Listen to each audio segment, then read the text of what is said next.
Bonjour à tous, aujourd'hui on se retrouve pour une vidéo qui va concerner la voyance. Donc comment je fonctionne moi en voyance. Alors déjà, je travaille uniquement avec des oracles parce que les oracles sont beaucoup plus faciles à appréhender que les tarots dans le sens où les oracles, ils vont laisser libre cours en fait à votre intuition tandis que les tarots, ils vont tellement être compliqués qu'en fait l'intuition, elle est complètement perdue. Mais ça après, c'est que mon avis à moi, hein. Voilà, donc moi, personnellement, en voyance, je suis comme Marie-Hélène, j'utilise uniquement des oracles. Ok? Donc, parmi les oracles que j'ai en voyance, il y a l'oracle des miroirs que j'utilise en début de consultation parce que je fais en fait un tirage du prénom pour les gens qui ont un prénom court. Voilà. Comme moi, Jimmy, par exemple, eh bien, je fais le tirage du prénom parce qu'il y a 5 lettres dans mon prénom et du coup, le prénom est assez court. D'accord? Donc, naturellement, avant de débuter une consultation de voyance, j'ai oublié de le dire, mais on nettoie l'environnement, on le protège avec des encens de protection ou des encens qui ont une odeur agréable pour plonger la personne dans un état de relaxation et qu'elle se sente bien pendant la consultation. Donc, comment on fait un tirage du prénom avec l'oracle des miroirs? Alors déjà, on se concentre. Par exemple, moi, Jimmy. Hop. Donc, je mélange. Je mélange. Et jusqu'à temps que je sente plus l'envie de mélanger, eh bien, je mélange. Voilà. Et une fois qu'on sent que c'est bon, on arrête. On coupe, d'accord? On retourne la première carte du premier paquet. Donc, la première carte, c'est la victoire. Ensuite, on retourne le deuxième paquet. On a la victoire et le bouclier. Donc, c'est-à-dire que dans la vie de tous les jours, je suis quelqu'un qui arrive à ses buts, d'accord? Mais tout en gardant une notion de protection et en y allant doucement mais sûrement, d'accord? Ensuite, on étale le paquet, d'accord? Donc, comme ça. Et on prend autant de cartes qu'il y a dans notre prénom. Donc moi, Jimmy, 5 lettres. 1, 2, 3, 4, 5. Alors, qu'est-ce qu'on nous dit? Amour. Bon. Ensuite, on nous dit accusation. Donc, amour, accusation. Ensuite, on nous dit travail. Ensuite, on nous dit réussite. Et en dernier, on nous dit enfant. Donc, ce qui veut dire que dans le domaine sentimental, eh bien, il y a parfois eu des déceptions, des personnes qui n'ont pas été cool avec moi. Et par contre, dans le travail, on a quand même une notion de réussite et de renouveau. D'accord? Donc déjà là, avec 5 cartes, on a déjà quelques éléments sur la personne qu'on a en face de soi. Ok? Et naturellement, après, s'il nous manque des informations, on recouvre en fait le tirage qu'on a fait pour avoir des choses en supplément. Voilà, des infos complémentaires. Ok. Donc ça, on peut le faire en début de consultation pour voir en fait à qui on a affaire en face de soi et ce que la personne a vécu. D'accord? Ensuite, il existe également le tirage en croix.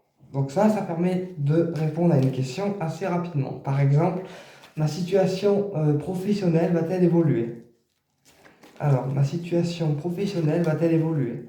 Donc pareil, on mélange jusqu'à temps qu'on sente que c'est OK et qu'on n'ait plus envie de mélanger. D'accord? Ensuite, on s'arrête, on coupe le paquet en deux, on retourne la première carte. Voilà. On a l'étranger. Donc, ce qui signifie que dans le domaine professionnel, il y a quelque chose d'inconnu qui arrive pour moi. D'accord? Et ensuite, on retourne le deuxième tas et on a la correspondance. Donc, par rapport au domaine professionnel, il y a quelque chose que je vais apprendre par le biais d'une correspondance que je ne connais pas encore, ou peut-être quelqu'un d'étranger à mon cercle professionnel. D'accord? Mais en tout cas, on va apprendre quelque chose, une nouvelle au niveau professionnel par le biais d'une correspondance, et elle vient de loin puisque c'est la carte de l'étranger. D'accord? Voilà. Ensuite, on étale le jeu. Donc là, je vais le faire en petit parce qu'il n'y a pas de place. On étale le jeu. On prend 5 cartes.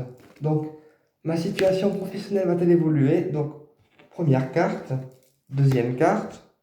Voilà. Troisième carte vers le haut. Donc, ça fait gauche, droite, haut, bas, milieu. D'accord? Gauche, droite, haut, bas, milieu. En croix. Ok? Donc voilà. Et la cinquième. Voilà. Donc là, on a la première carte qui va nous dire le consultant face à la situation. Donc, on a la fécondité, ce qui veut dire que j'attends quand même un certain changement dans le domaine professionnel, d'accord? Et que intérieurement, en fait, c'est en train de féconder, de se mettre en place. Voilà. Tant intérieurement que physiquement dans la matière, ok? Ensuite, la deuxième carte qui va aider ou contrarier la question, ce qui va être en faveur de la question, ou au contraire, ce qui va perturber la question. Donc là, on a une séparation. D'accord? Donc, c'est plutôt une carte négative. Ça peut indiquer la fin d'une collaboration dans le domaine professionnel ou une séparation avec des collègues ou quelque chose qui se stoppe en fait dans le domaine professionnel. Voilà. D'accord? Alors après, c'est un tirage exemple, hein. C'est pas forcément ce que je vis, hein. Dans le haut de la croix, on a le changement. Donc ce qui domine en fait par rapport à la question, c'est un changement. Puisque la carte du haut, c'est ce qui va dominer, c'est la force majeure qui va aider votre question. Donc là, on a le changement dans le domaine professionnel. Donc c'est plutôt cool. À voir après avec les cartes qui entourent le changement. D'accord? Ensuite, quatrième carte, la carte du bas. On a la famille. Donc, ce qui veut dire que la famille peut aider dans le domaine professionnel à évoluer positivement. D'accord? Ou en tout cas que la famille aide le consultant dans le domaine professionnel. En cinquième, on a le retard. Donc, il y a un changement qui va se faire dans le domaine professionnel, mais il y a certaines choses qui vont prendre du retard ou certaines choses qui vont pas se faire forcément dans l'instant T ou forcément tout de suite. D'accord? Donc ça, c'est un tirage en croix. Ça permet d'avoir une réponse rapide à une question. Et pareil, si il nous manque des trucs, on peut recouvrir le tirage pour avoir d'autres infos. Donc on reprend les cartes, d'accord? Et c'est nous, médiums, qui les remettons et qui recouvrons le jeu, d'accord? Jamais le consultant. Ok? Donc voilà. Ensuite, évitez de faire une voyance, par exemple, quand vous êtes pollué, fatigué ou contrarié, d'accord? Quand on fait une voyance, on doit toujours être zen, détendu et pas pollué par des tracas ou des entités ou des pollutions extérieures. Donc quand on fait une voyance, on est toujours à fond, sans contrariété et sans pollution, d'accord? Et si on est fatigué un jour, ben on décale le rendez-vous, on décale la consultation et on se repose, d'accord? Mais jamais on fait une voyance si on est fatigué ou contrarié ou autre. Ok?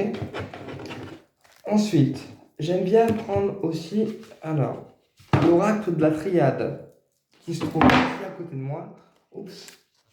Donc, l'oracle de la triade, il est un peu plus chaud que les autres parce qu'il est un peu plus franc dans les réponses qu'il donne en fait. L'oracle de la triade, c'est vraiment un oracle qui tranche. Donc quand on pose une question avec cet oracle-là, il répond assez franchement. Donc je le déconseille aux personnes qui manquent de confiance en eux, parce que sinon ils vont être encore plus pas très bien, quoi, parce que les réponses, parfois, ils peuvent au premier abord faire peur. D'accord? Alors que l'oracle des miroirs, il est un peu plus doux dans les cartes, dans les illustrations, et du coup, pour les gens qui prennent confiance en eux et qui manquent de confiance en eux, eh bien, cet oracle-là va plus les rassurer. Voilà. Puisque dans l'oracle de la triade, on a des cartes qui peuvent être pénibles par l'image et par le mot-clé, en fait. Par exemple, l'adversité, la méchanceté, l'arme avec l'épée qui est rouge et qui tranche. Voilà, c'est toutes des cartes qui peuvent au premier abord faire peur, alors qu'en fait, quand on laisse libre cours à notre intuition et qu'on a confiance en nous, c'est pas forcément négatif. Voilà. Donc ça, c'est l'oracle de la triade que j'utilise souvent quand j'ai besoin d'avoir une réponse à une question et de trancher en fait pour une personne. Par exemple, quelqu'un qui me demande l'évolution d'une relation amoureuse avec un tel ou un tel, je prends l'oracle de la triade et puis avec cet oracle, je fais le tirage en croix et en fait, en fonction de la réponse que je vais avoir, ça va trancher dans la décision de la personne. Voilà. Après, chacun garde son libre arbitre, bien entendu.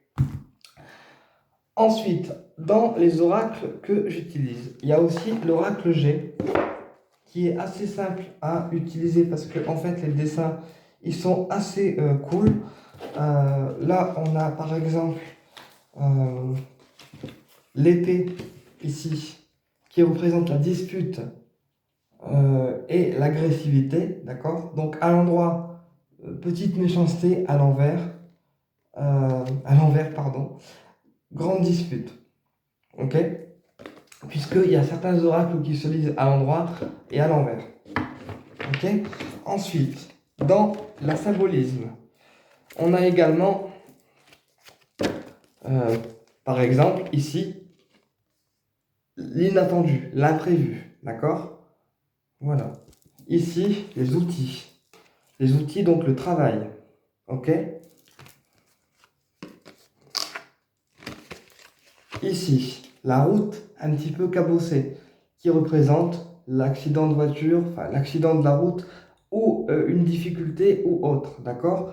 Alors après, c'est des symbolismes en fait qui sont assez simples à appréhender. Ici, on a également l'argent, voilà. Mais voilà, l'oracle G, il est vraiment assez simple à utiliser au premier abord pour les personnes qui souhaitent l'utiliser. Voilà. Et sinon, on a aussi en carte conseil, réponse angélique. Donc là, c'est simple, on pose une question. Donc ma situation actuelle va-t-elle s'arranger, par exemple? D'accord? On mélange. Et quand on sent que c'est bon, on pose et on prend la première carte. Et ça nous dit dans les prochaines semaines. Ça tombe bien parce que j'ai demandé en fait si ma situation actuelle allait s'arranger et ça me répond dans les prochaines semaines. Donc, preuve qu'il répond bien. Voilà.